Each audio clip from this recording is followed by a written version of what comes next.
चलो देखो,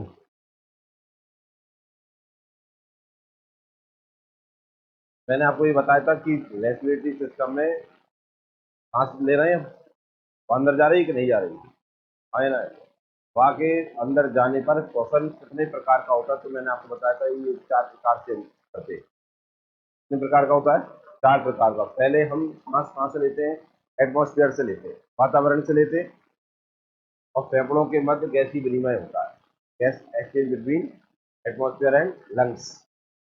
पहला स्टेप।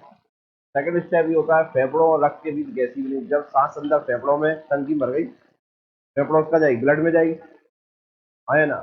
तो एक्सचेंज किस किस के बीच में हो रहा है? लंग्स और ब्लड के बीच में हो रहा है। थर्ड स्टेप आती है कि जब ब्लड में गैस मिल चुकी है, तो अब गैस मिल चुकी मतलब O2 और CO2, ये हमने पढ़ा रक्त में गैसीय विनिमय, केवल रक्त में। यहाँ दो दो के बीच में गैसीय विनिमय समझ में आता है, या एक के बीच में गैसीय विनिमय हो रहा है, मतलब ब्लड में CO2 भी है और O2 भी है, तो ब्लड CO2 छोड़ेगा और O2 ले जाएगा। ये एक्सचेंज होगा कि नहीं होगा? तीसरे चौथा स्टेप है हमारा कौन सा? कोशिकाओं में श्वसन क्रिया। काय में? कोशिकाओं में, सेल में। तो हमारे जो सेल है, हमारी जो कोशिकाएं हैं, उनमें CO2 बन रहा है और O2 जा रहा है। तो किस तरीके से हो रहा है? चौथा स्टेप ये हम पढ़ रहे थे। पहला स्टेप थोड़ा सा रह गया था, तो मैंने पिछली क्लास में आपको पढ़ाया था। मैंने बताया था सांस क्या होती है, ब्रीदिंग किसे कहते हैं। देखा, रेस्पिरेशन अलग होता है और ब्रीदिंग अलग होता है ना। हम जो कर रहे हैं ये सांस ले रहे हैं। क्या कर रहे हैं? सांस ले रहे हैं। हवा जा रही है नाक से और नाक से बाहर छोड़ रहे हैं, फेफड़ों तक गई, फेफड़ों से बाहर हो, ये क्या है? ब्रीदिंग कर रहा है, सांस ले रहा है। क्लियर है ना। एक चीज बताओ सांस के बारे में। कभी कभी तुम परेशान हो जाते हो भयंकर,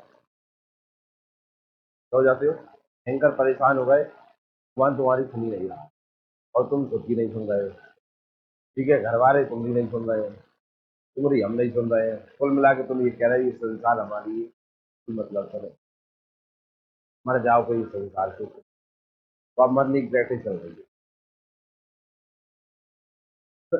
मरने की प्रैक्टिस चल रही, सांस रोक लो। तो सांस नाक बंद करके बैठेगा कोई चला, आज तो मर के ही रहूंगा चाहे कुछ हो जाए, तो अपने हाथ से सांस रोक ली। लेकिन आज तक आपने कभी सुना है कि किसी व्यक्ति ने अपनी सांस रोकी और वो मर गया? अब कोई दूसरे ने सांस रोक ली तो बात अलग है, लेकिन खुद ने ही सांस खुद की रोक ली और मर गया हो, ऐसा कभी सुना है क्या?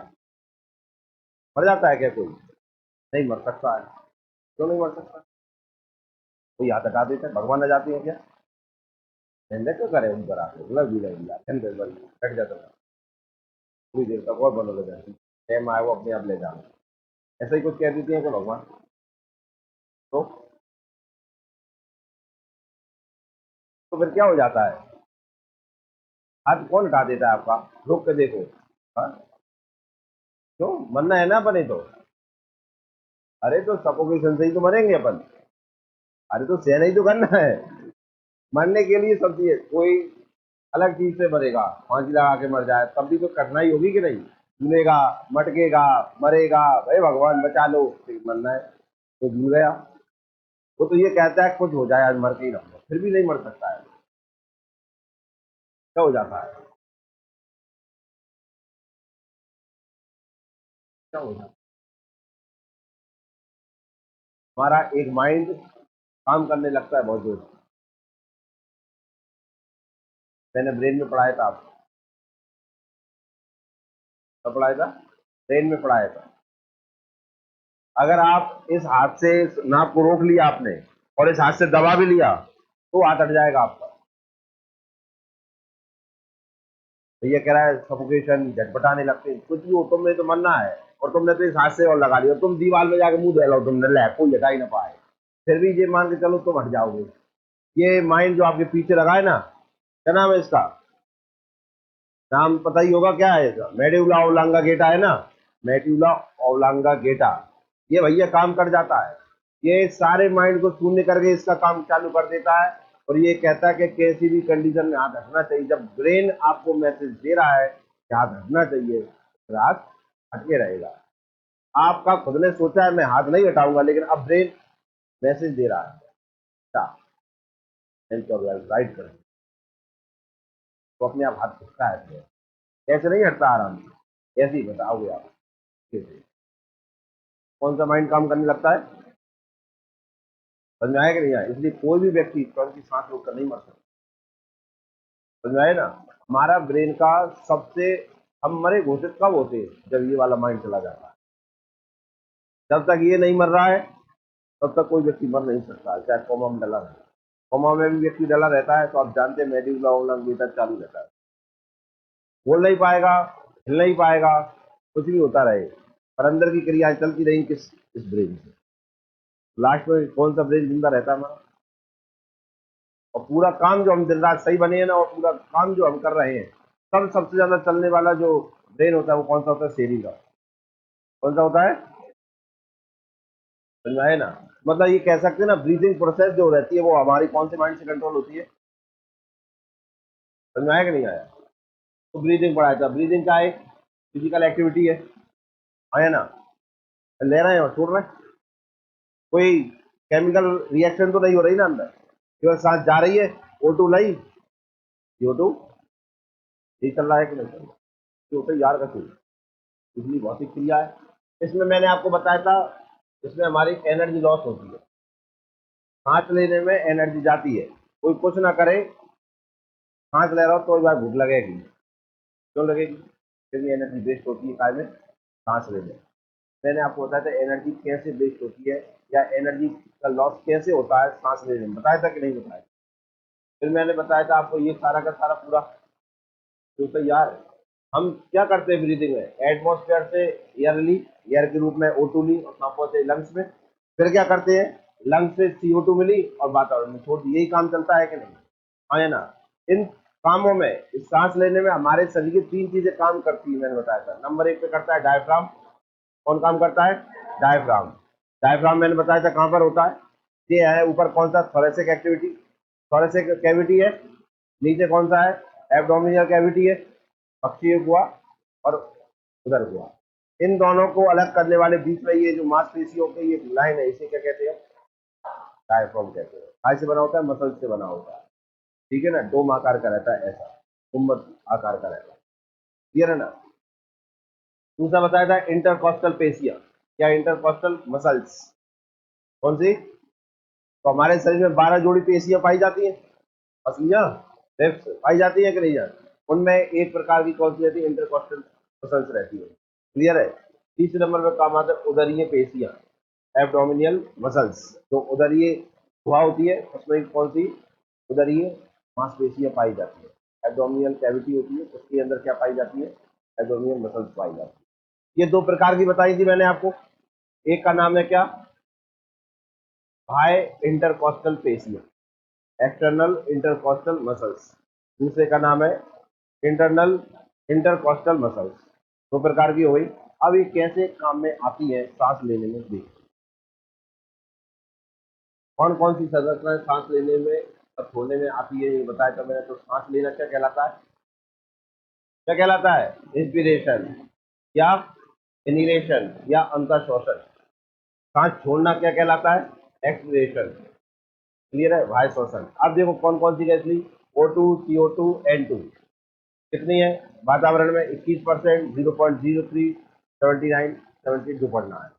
जब हमने ये हमने अंदर ले ली, अंदर कौन सी जाना है, अकेले O2 जाना है ना, बाकी का क्या होगा, देखो O2 में 21 ली थी, हार कितनी छोड़ दी, उपयोग में आई कितनी, 4%, समझ में आए ना? पूरी ऑक्सीजन नहीं, शुद्ध ऑक्सीजन हम नहीं ले सकते, शुद्ध ऑक्सीजन जल जाए, शरीर कम हो जाएगा, जल जाएगा, बताया था ना। O2 तो जलाने में काम आती है कि नहीं आती है, O2 गैस जलाने में काम आती है, क्यों सही यार। CO2 कितनी ली, 0.03, कहीं थोड़ी कितनी, 4%। इसका मतलब है कि शरीर में अलग से CO2 भी बनती है, CO2 एक तो ले ली, अंदर भी CO2 बन रही है कि नहीं बन रही, कैसे,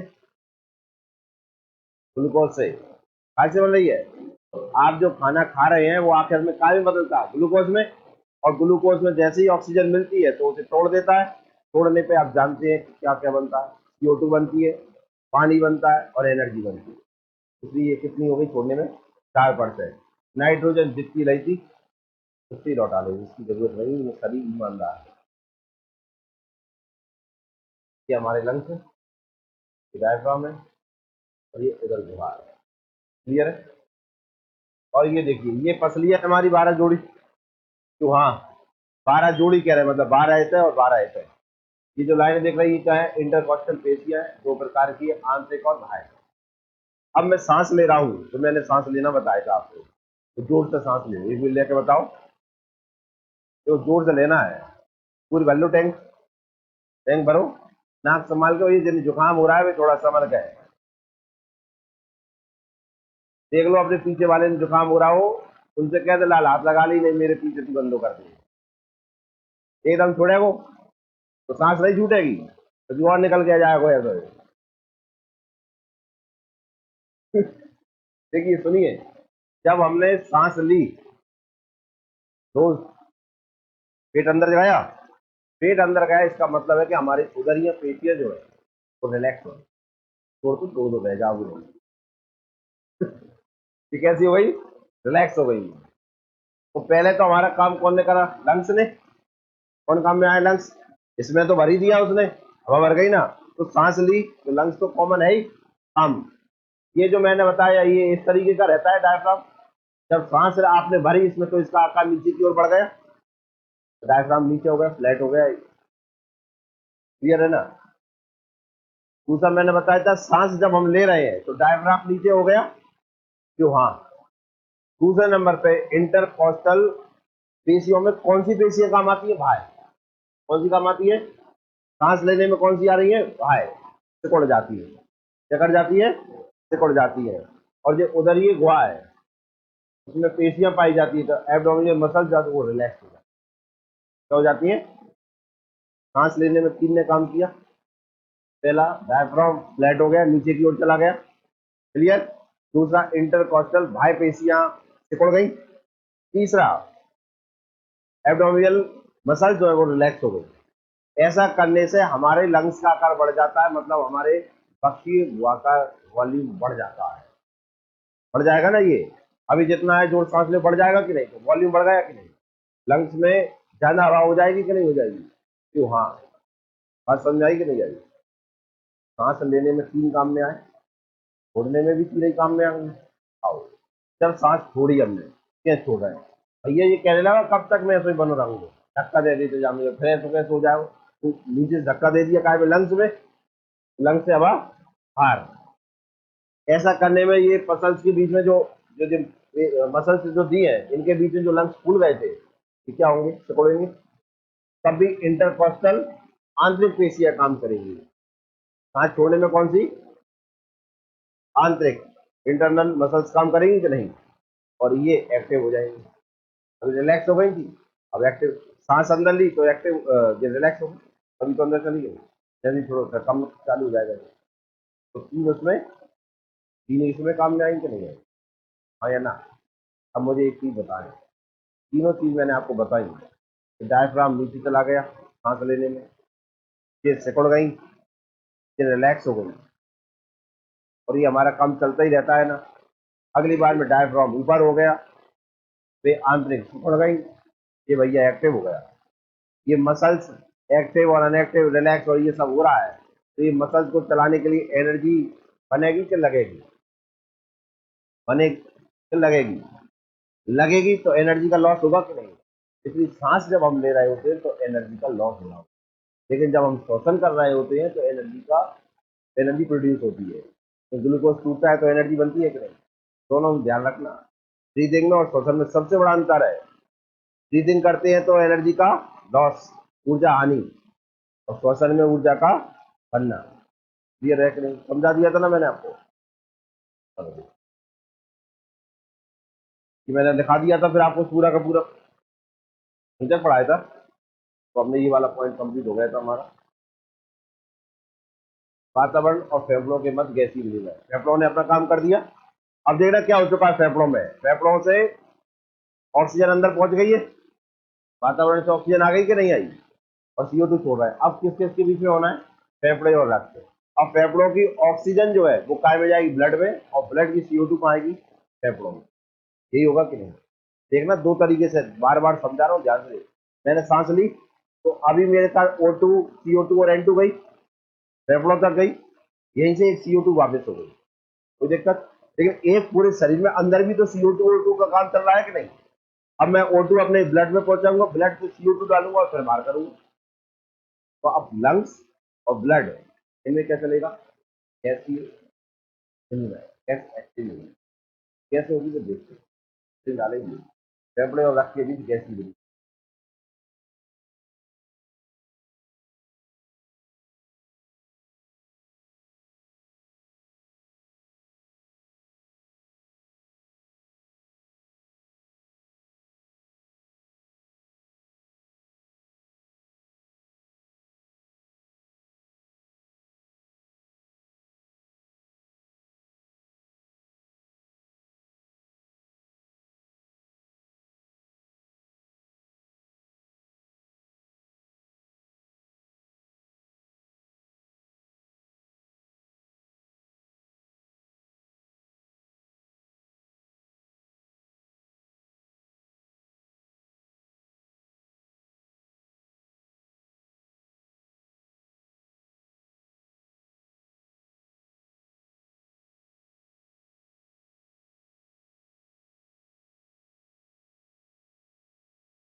क्या होगा आपका?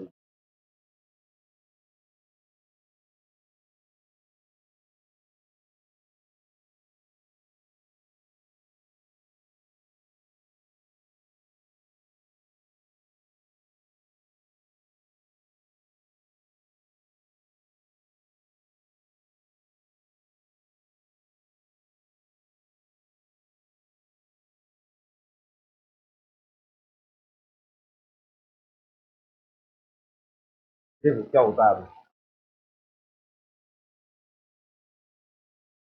देखो ये सांस ली हमने, फेफड़ों में ऑक्सीजन की मात्रा बढ़ गई, ये तुम्हारा ब्लड है, ये ब्लड वेसल्स है, ये पल्मोनरी वेन है, अशुद्ध रक्त बहता है। मैंने बताया था धमनी और सिरा बताया था। धमनियों में आर्टरी होती है, उसमें शुद्ध रक्त होता है, वेन होता है, उसमें अशुद्ध रक्त होता है। अशुद्ध का मतलब जिसमें CO2, ब्लड, जिस ब्लड में CO2 होती है उसमें वो अशुद्ध है, जिसमें O2 है वो शुद्ध है। ये CO2 और O2 वाला काम जो कर रहा होता है वो फेफड़ा कर रहा होता है। कौन कर रहे होते हैं? ब्लड आएगा, CO2 छोड़ेगा, O2 लेगा। समझ में आया कि नहीं आया? भाई ऐसे हमारे शरीर में दो प्रकार की नसें हैं, एक जिसमें हमारा CO2 वाला ब्लड है और एक जिसमें हमारा O2 वाला ब्लड है। ये O2 CO2 का जो काम कर रहा हो रहा है, सब जगह पहुंचा रहा होता है और सब जगह ले रहा होता है। देखना, एक जगह ब्लड छोड़ा तो ऑक्सीजन वाला पहुंच गया, और उनसे कौन सा लेना है, CO2 वाला, तो ऐसे खींच लिया। ये ऐसे करना और ऐसे करने वाला काम कौन कर रहा होता है? कौन करता है? हार्ट पंपिंग कर रहा होता है कि नहीं? जब उसने ऐसे छोड़ा, खुल गया ना, तो सारा रक्त आ जाएगा। जब ऐसे करेगा तो फेंकेगा, किसी चीज को दबाओगे तो फेंकेगी कि नहीं फेंकेगी, उसमें तो पानी है वो फेंक जाएगा कि नहीं? जब उसने ऐसे किया तो गया, जब ऐसा किया तो आया। तो सही यार, इनमें से होते हुए आता है और इससे ही होते हुए जाता है। यह एक्सचेंज हो जाता है काय का, CO2 और O2। अब ऑक्सीजन का ब्लड में मिलना और CO2 का फेफड़ों में जाना, वो क्या होता है वो देखें आप। देखना इधर ध्यान से। यहाँ O2 जाना है तो O2 जाएगा ब्लड में, क्लियर है? इसमें CO2 जाना है तो CO2 जाएगी काय में, लंग्स में। यही होगा कि नहीं होगा? क्वेश्चन नहीं बनेगा। क्या बनेगा देखिए, ब्लड से CO2 का फेफड़ों में जाना और फेफड़ों से O2 का ब्लड में जाना है। इस क्रिया को या रिएक्शन को क्या कहते हैं? या क्वेश्चन ये लिखा है, फेफड़े व रक्त के बीच गैसीय विनिमय होता है, तो कौन सी क्रिया होती है, कौन सी एक्टिविटी होती है, कौन सा रिएक्शन होता है? ठीक क्वेश्चन वगैरह समझ में आया कि नहीं आया? अब इधर देखो, पहले तुम लिख लेना, थोड़ा डायग्राम दिखाई नहीं दो, थोड़ा गाओ लन छोड़ गए चलना यूएस हो, तो कौन कौन दिख रहा होगा, हम लंग्स हैं, जब लंग्स से दिख जाएंगे ना भाई, एक नए लंग्स अलग से मिलेंगे। दिख रहा है का? ये दो तीन व्यंजन, दो व्यंजन चार दिख रहे हो, इधर वहां तक लास्ट में तो रेस्ट नहीं दिख जाए, यहाँ जो जरूर दिख रही है वैसे आएंगे, देखिए कितने जा रही है कोई पता नहीं। देखिए सर, ये जो गैसीय विनिमय हो रहा है ना, O2 का ब्लड में, CO2 का लंग्स में, इस क्रिया को कहते हैं विसरण क्रिया, फ्यूजन। तो कहलाता है डिफ्यूजन। ये हो जाता है क्या यहाँ पर, मिश्रण।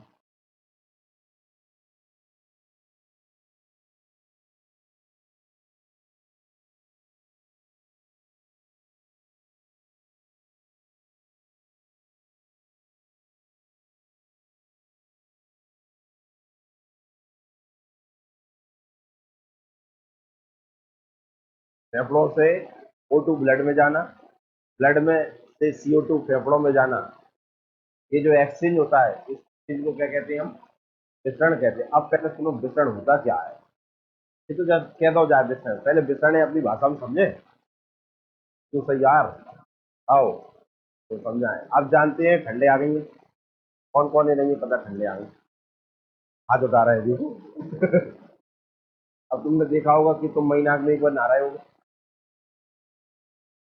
है ना? नहीं रहा हूँ मैं तो, 8 दिन में नहा रहे होंगे कोई। अब खैर संक्रांति आ रही तो तुम वही दिन नहाऊंगी सीधे। अब देखना इधर, क्लास में कुछ बच्चे ऐसे बैठे हैं तो डेली नहा कर आ रहे हैं, बढ़िया भगवान ने पाठ पूजा करके हम साइंस पढ़ेंगे और आए, क्लियर है, आ गए। एक वो लाल आ रहा है जिसे पढ़ने से फुर्सत ही नहीं मिल रही, ना भी फुर्सत नहीं है, इस बात से पूछो नाका नहीं, दिन रात पढ़ रहा हूँ नाका में, 2.5 10 मिनट लगते हैं, मतलब 10 मिनट को नुकसान है पढ़ गई मैं नहीं ना बोले। अब देखो, वो जब व्यक्ति आएगा जिसने कम से कम 3 महीना से नहीं नहाओ, तो उसके आने से क्लास में आप जानते हैं महक फैल जाएगी, है ना? लेकिन वो तुरंत पूरी फैलेगी,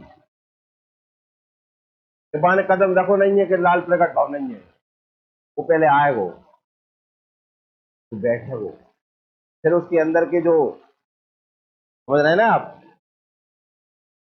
बदबू के जो कीटाणु है, ये क्लास में विचरण करेंगे ना, एक कीटाणु जाएंगे जो बिल्कुल बढ़िया नहाकर आए उसके पास, उसकी कीटाणु से बोलेंगे काय तुम अलग से दिख रहे हो, वायरस एक दूसरे से बात करेंगे, वो कीटाणु एक दूसरे से बात करेंगे, तुम बड़े नवे से लग रहे हो, वो कह तू बड़ा कारो कारो से लग रहा है, वो कह मैं क्या करूँ यार, तो लाल मुझे रख के बैठा है, वो नहाता ही नहीं है 3 3 महीना नो, तो अब बताओ मैं कैसे सही हो जाऊँ?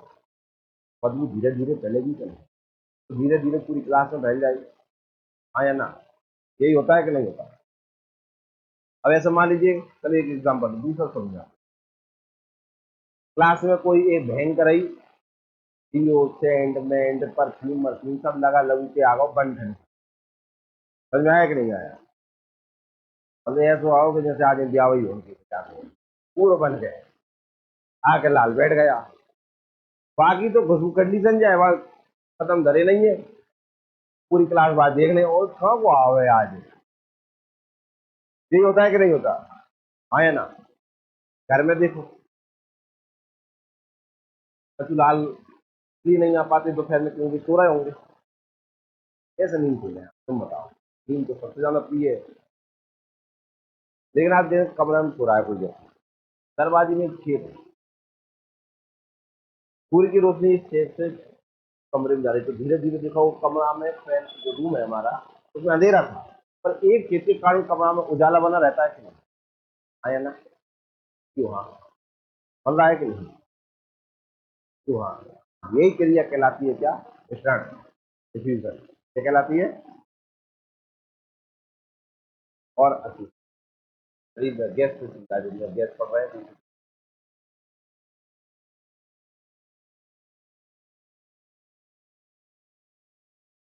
ये O2 है, ये हाँ, ये CO2 है। इस दो चेंबर है, दो चेंबर है बॉक्स। इस चेंबर में O2 है और इसमें, क्लियर है, सब अपने आप में बढ़ जाता। हुआ क्या अचानक से, इसमें जिस चेंबर की दीवार भी, जैसे ही चेंबर की दीवार टूटेगी, देखो O2 इधर से इधर जाएगी कि नहीं जाएगी? क्योंकि इधर जाएगी, मतलब ये चीज समझ में आ रही है, अधिकता से कम की हो, अधिकता से कम की हो, हाँ या ना? हाई डेंसिटी से लो डेंसिटी, हाई डेंसिटी से, यही चलता है कि नहीं? इसी को कहते हैं क्या? समझ में आए? अब इधर से यही जाऊँ रहा, या CO2 जाना या O2 जाना, हाई डेंसिटी से, हाई डेंसिटी से, यही चल रहा है कि नहीं चल रहा है? प्रोसेस को क्या कह रहे हैं? तो आपको समझ में आया? ब्लड और लंग्स एक दूसरे के बीच में जो चलता है, उसका चलता है डिफ्यूजन चलता है। क्या चलता है? तो आप आंसर लगा पाएंगे कि नहीं? लंग्स और ब्लड के बीच में जो गैसों का आदान प्रदान होता है, उस क्रिया को क्या कहते हैं? ये किस क्रिया के द्वारा होता है? तो आप कहेंगे विसरण के द्वारा होता है। काय के द्वारा? डिफ्यूजन के द्वारा होता है। क्लियर हुआ कि नहीं? समझे कि नहीं? ये यहीं अकेली नहीं होती, और देखो क्या हो रही है, और देखो ध्यान से। है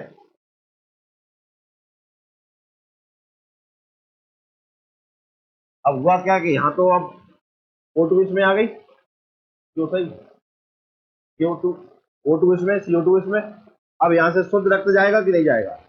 ये शुद्ध रक्त जाएगा। कौन सा रक्त गया? शुद्ध रक्त। इसमें O2 की मात्रा ज्यादा है। अब जानते हैं ये ब्लड हमारा पहुंचेगा किसके पास? सेल के पास। किसके पास? सेल, कोशिका के पास। सेल है ना? अब देखना इसमें भी क्या है, ये सेल में एनर्जी बनी तो CO2 रिलीज होगी कि नहीं? O2 का उपयोग करेगा, CO2 बनेगी कि नहीं? तो मतलब देखना इसमें CO2 ज्यादा हो गई कि नहीं? फिर क्या ज्यादा हो गई? सेल है, इसमें CO2 की मात्रा ज्यादा है और इधर O2 की मात्रा ज्यादा है। तो यहां से भी क्या हो, O2 इसमें जाएगा, हाँ या ना? और अपना CO2 जो है, यहाँ से इस तरीके से,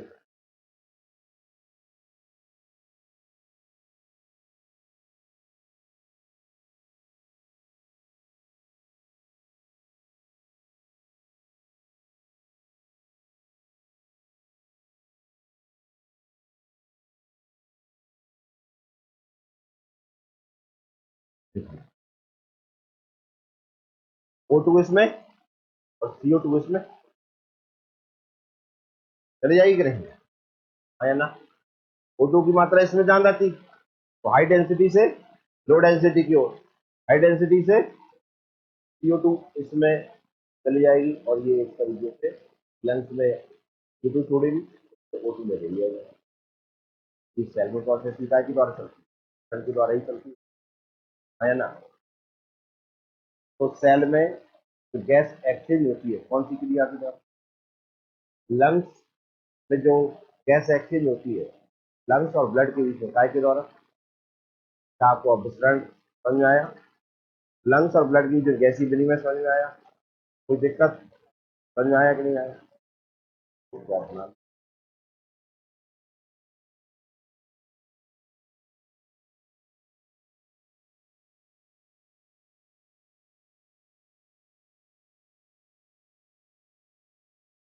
हमारा दूसरे नंबर का जो टॉपिक था, उसका नाम था क्या? फेफड़े और रक्त के बीच गैसीय विनिमय। कंप्लीट हुआ, विनिमय बता दिया आपको, समझ में आ गए? ये विनिमय काय के आधार पर चलता है? विसरण के आधार पर। काय के आधार पर चलता है?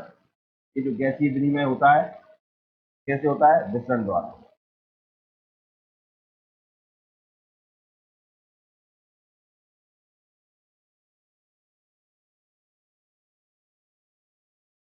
क्लियर हुआ कि नहीं हुआ? हाँ, yes। अब सुनो इधर ध्यान से। अब हम पढ़ने जा रहे हैं रक्त में गैसीय विनिमय। इसमें रक्त में गैसीय विनिमय। अब रक्त में गैसीय विनिमय क्या होता है पहले समझना आप ध्यान से। ये आपका बड़ा इंटरेस्टिंग है, जैसा आप सोचते थे या वैसे से अलग है। सुनो ध्यान से। मैंने सांस ली, फेफड़ों में CO2 O2 N2 गई, N2 जैसी जैसी बाहर हो गई, CO2 भी बाहर हो गई, बची N2 O2 बची, O2 जाएगी ब्लड में। अब O2 ब्लड में पहुंची, ब्लड इसे कहाँ ले जाएगा? आखिरी टारगेट क्या है ले जाने का? कोशिका है कि नहीं है? ब्लड का, ब्लड में जो ऑक्सीजन है वो आखिरी में कहाँ तक पहुंचना है? सेल तक। अब ध्यान रखना इधर, जब ब्लड O2 को कोशिका तक ले जाता है तो ले जाने का दो तरीके होते हैं उसके साथ। क्या कह रहा हूँ? ब्लड कहाँ ले जाता है? सेल तक ले जाता है। क्या ले जाता है? O2 ले जाता है। तो कितने तरीके से ले जाता है? दो तरीके। एक तरीका जो है उसमें 97%, कितनी? 97% ऑक्सीजन सेल तक जाएगी एक तरीके से, दूसरे तरीके से 3% जाएगी। अब ये दो तरीका कौन से हैं? दो तरीका, हमारे ब्लड में दो चीजें होती है, आरबीसी होता है, एक प्लाज्मा होता है। हाँ या ना? दो चीजें मान लीजिए, मैं आखिर मैंने और भी सब चीजें बताई थी जब ब्लड पढ़ाया था। आरबीसी है, आरबीसी मतलब हीमोग्लोबिन हो गया। तो मैंने आपको पहले ही बताया था हीमोग्लोबिन ऑक्सीजन को ले जाता है। हाँ या ना? एक उसमें प्लाज्मा होता है, एक प्लाज्मा अलग से ले जाता है। तो ये कहते हैं तो मतलब नहीं, मेरा काम मैं कर रहा हूँ, पीछे दीजिए। दो लोग हैं ले जाने वाले, एक हो गया आरबीसी और एक हो गया प्लाज्मा। प्लाज्मा मैंने आपको बताया था, आपका ब्लड जब बीमार हो जाते हैं तो ब्लड टेस्ट होता है कि नहीं? तो आप जानते हो वो काय का करते हैं? वो सीरम काय में पाया जाता है, प्लाज्मा में पाया जाता है कि नहीं? हाँ या ना? आपके ब्लड में प्लाज्मा कलर भी बताया था मैंने, कैसा होता है? हल्के पीले रंग का होता है ना। आपके ब्लड है उसमें प्लाज्मा है। तो आप जब बीमार हो जाते हैं, जब ब्लड टेस्ट किया जाता है तो उसमें से आरबीसीओ को अलग करके प्लाज्मा निकाल लिया जाता है। निकालने का तरीका होता है तो उसे घुमाया जाता है, एंकर घुमा दो तो प्लाज्मा अलग हो जाता है, बाकी चीजें अलग हो जाती है। समझ में आए ना? उस प्लाज्मा में से अंदर रहता है उसमें सीरम। क्या रहता है? सीरम में ही पता चलता है कि तुम्हें क्या बीमारी। समझ में आया कि नहीं आया? हम लोग जाते, हम डॉक्टर तो है नहीं, लेकिन हमारे लिए क्या, ब्लड टेस्ट करवा लो। और डॉक्टर उसमें क्या देखता है? उस ब्लड में सीरम, सीरम मिलेगा काय में? प्लाज्मा में, प्लाज्मा काय में? ब्लड। समझ में आया कि नहीं आया? है ना? क्लियर हुआ कि नहीं हुआ? आओ देखिए किस तरीके से होता है, पहले हेडिंग डालो, रक्त में गैसीय विनिमय।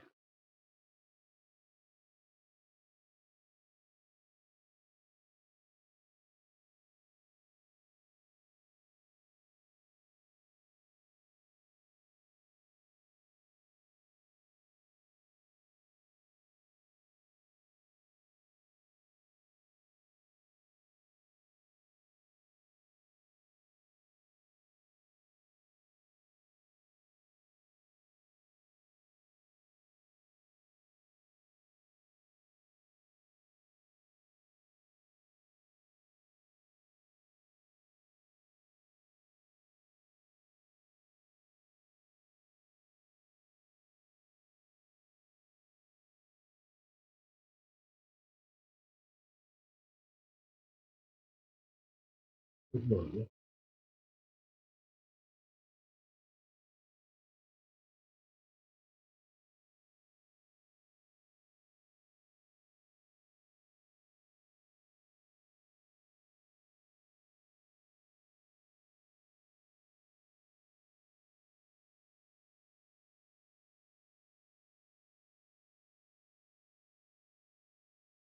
ठीक है, तो उसमें दो पॉइंट पढ़ना है हमें। सुनिए, इसके पॉइंट, दो पॉइंट पढ़ना है। दो पॉइंट में हमें क्या पढ़ना है? जब मैं ये कह रहा हूं कि ऑक्सीजन, क्या ऑक्सीजन सेल तक कितने प्रकार से पहुंचेगी? क्लियर हो गया? अब सेल में क्या है? CO2। क्या है? तो CO2 ब्लड में मिलेगी, फेफड़ों तक आएगी कि नहीं? तो भैया कितने तरीके से आएगा लौट कर? एक जा रहा है दो तरीके से, यूट्यूब बेटा वो कितने तरीके से लौट कर आएगा? आपने सांस ली, फेफड़ों में ऑक्सीजन गई, ऑक्सीजन कहाँ जाना है? आपकी कोशिका तक। क्लियर है? कोशिका में क्या भरी है? CO2। CO2 लौट के नहीं आएगी, वो तीन तरीके से लौट। ठीक है, तीन तरीके, तीन स्टेप, तीन तरीके से लौट के आएगी। आना ब्लड से ही है, ब्लड उसे कितने तरीके से लाएगा? तीन तरीके से। तीन तरीके के नाम अलग होंगे। जा रहा है दो तरीके से, आ रहा है, पहले हम पढ़ेंगे ऑक्सीजन। देखो इसमें रक्त में या ब्लड में O2 को या ऑक्सीजन को,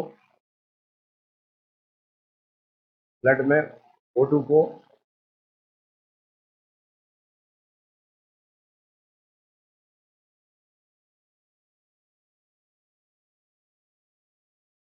दो तरीकों से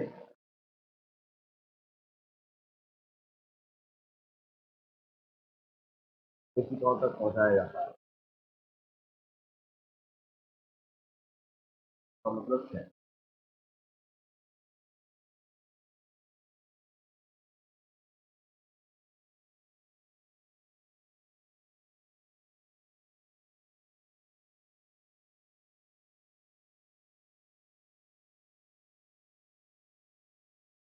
देखिए पहला तरीका, पहले तरीके का नाम है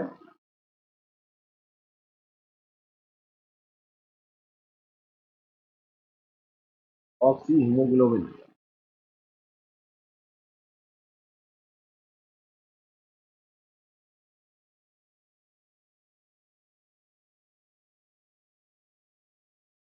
ऑक्सी होमोग्लोबिन, ऑक्सी होमोग्लोबिन।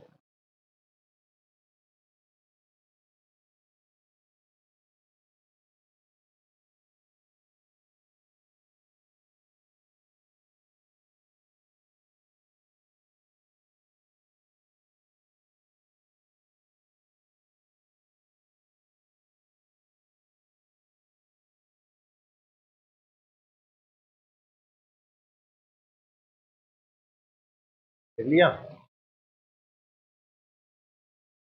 ये कैसे बनता है सुनिए ध्यान से, चलिए बता दीजिए। ऑक्सी हीमोग्लोबिन बनता कैसे? आपके ब्लड में आरबीसी क्या है? आरबीसी में हीमोग्लोबिन, आरबीसी के अंदर क्या है? क्लियर है? जब हीमोग्लोबिन ऑक्सीजन से मिलता है तो ऑक्सी हीमोग्लोबिन बनाता है। जो है ऑक्सीजन का ऑक्सीजन, हीमोग्लोबिन होता है हीमोग्लोबिन। तो आरबीसी के अंदर हीमोग्लोबिन जब ऑक्सीजन के साथ क्रिया करता है तो बनता क्या है? Oxy haemoglobin. ये ऑक्सीजन का कितना 97% भाग खा ले जाता है, सेल के पास ले जाता है। के पास ले जाता है, सेल के पास ले जाता है। कितने परसेंट भाग? O2 का 97%।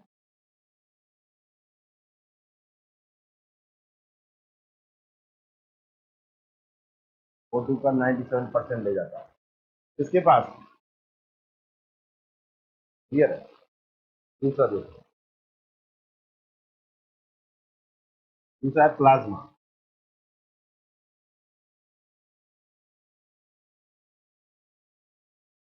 प्लाज्मा ले जाता है O2 का 3%।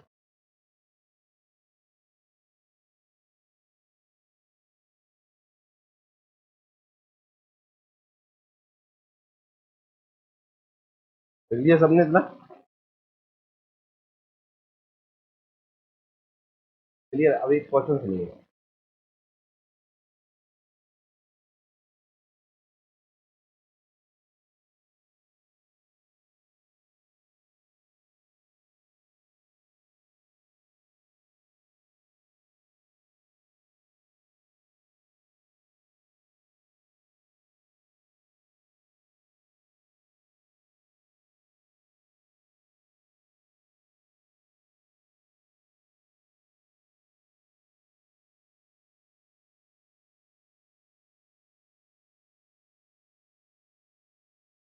शरीर में श्वसनी वर्णक क्या होता है?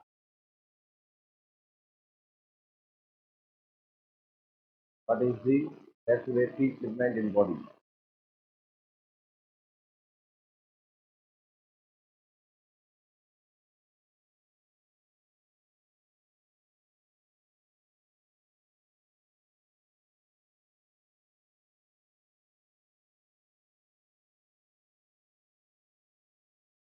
क्या क्वेश्चन इतना सही होता है? रेस्पिरेटरी इक्विपमेंट क्या है? इतना भी आ जाए बॉडी लगाने की कोई जरूरत नहीं, आप इसमें भी इतना ही आंसर। रेस्पिरेटरी इक्विपमेंट क्या है जानते हैं आप? आंसर सुनिए क्या होता है। पहले इसका मतलब क्या होता है, अगर मतलब पता हो तो आंसर आएगा समझ में। पहले तो इसका मतलब जाने, श्वसनीय बढ़ना क्या है, रेस्पिरेटरी इक्विपमेंट क्या है वो सुनिए।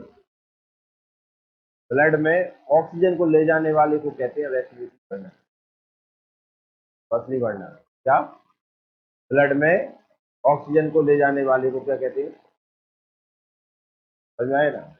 अब हमारा ब्लड है, तो ऑक्सीजन कौन ले जाता है? मैंने दिया लेता है, कौन ले जाता है? हीमोग्लोबिन ले जाता है ना। वो ऑक्सीजन के साथ मिलकर क्या बन जाता है? Oxy haemoglobin. कौन सा हो जाएगा? हीमोग्लोबिन। ऑक्सी हीमोग्लोबिन नहीं, वो तो क्रिया करके ऑक्सी हीमोग्लोबिन हो गया। ले जाने वाला कौन था?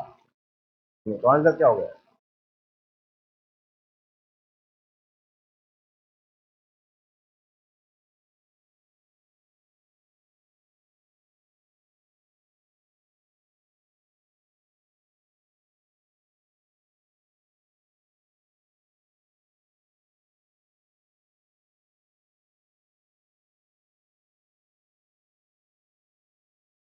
चलिए समझे, समझ में आ गया? रेस्पिरेटरी ट्रीटमेंट समझ में आया कि नहीं? O2 को ब्लड में ले जाने के लिए कौन होता है? हीमोग्लोबिन। अब इस धरती पर जितने भी स्तनधारी है, मबल्स है, उन सब में हीमोग्लोबिन पाया जाता है। उन सब में हीमोग्लोबिन है, मतलब क्या कर रहे हैं? हीमोग्लोबिन क्या कर रहा है? ऑक्सीजन को ले जा रहा है और कहाँ तक पहुंचा रहा है? सेल तक। कहाँ तक पहुंचा रहा है? सेल तक पहुंचा रहा है। तो हीमोग्लोबिन किन में होता है? स्तनधारी में। स्तनधारी मतलब मवेशी में। लिख सकते हैं आप इसे। क्यों लिखवा रहा हूँ मैं? क्योंकि इसके बाद एक नया क्वेश्चन है। जब स्तनधारी में जी है तो अन्य अलग हो जाए। तुम नवियाल पूछते हैं, तुम सब जानते ही हो, तुम बता ही दोगे।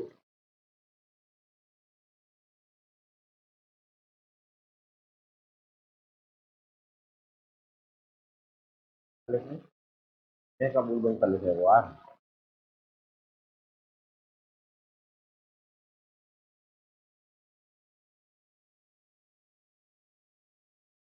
कुछ जनों के नाम सुने होंगे तुमने, नाम देखो आप।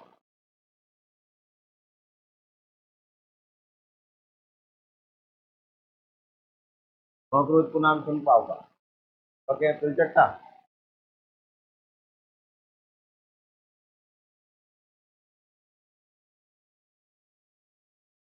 एक ऑक्टोपस।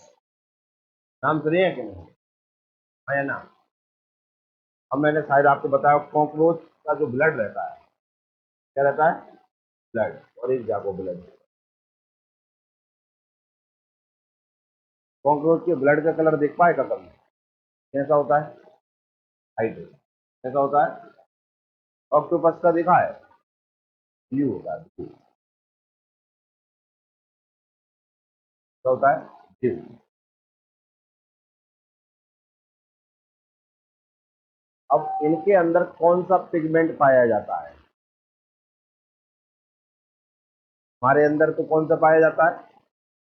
हीमोग्लोबिन। इनके अंदर कौन सा पाया जाता है?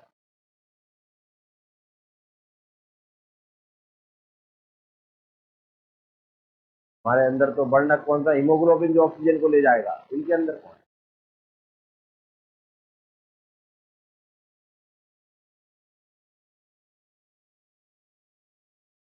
बताओ जल्दी। तो आप इनके लिए क्वेश्चन लिख सकते हैं यहाँ पर।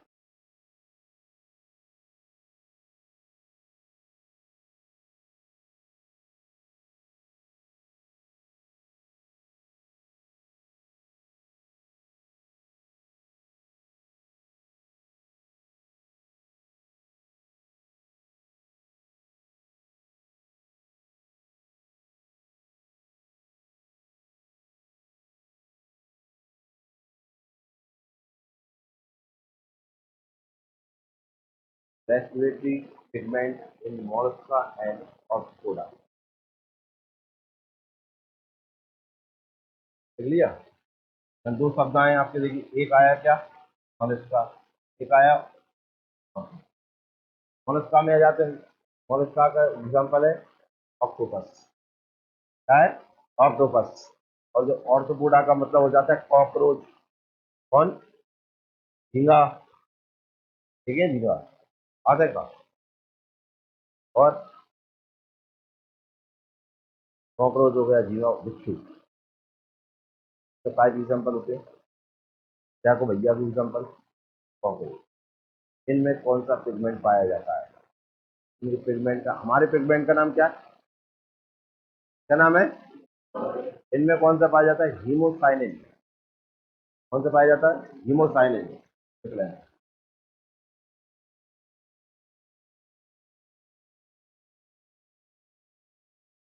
हीमोसाइनिन।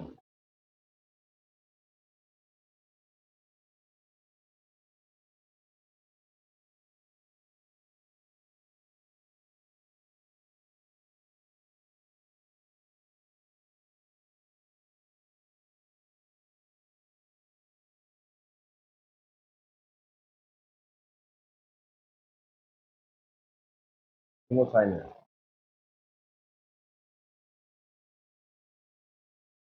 देख लिया क्या, तो तैयार।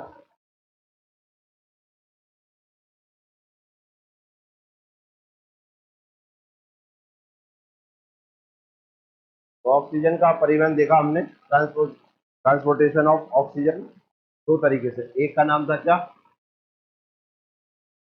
एक का नाम था क्या, ऑक्सी हीमोग्लोबिन, इसमें O2 का कितना भाग रहता है, दूसरा देखा प्लाज्मा के रूप में, इसमें ऑक्सीजन का कितना रहता है, 3%। तो क्वेश्चन कराए मैंने, दोनों समझ में आ गए आपको। हमारे अंदर कौन सा पिगमेंट पाया जाता है, हीमोग्लोबिन पाया जाता है। बाकी दो, मतलब जितने भी स्तनधारी हैं उन सब में कौन सा पाया जाता है, हीमोग्लोबिन। तो नाम अलग होता है, मोलस्का और ऑर्थोपोडा, ठीक है ना। इनमें कौन सा पाया जाता है, हीमोसाइनिन। एग्जाम्पल मैंने बताई दी आपको, है ना।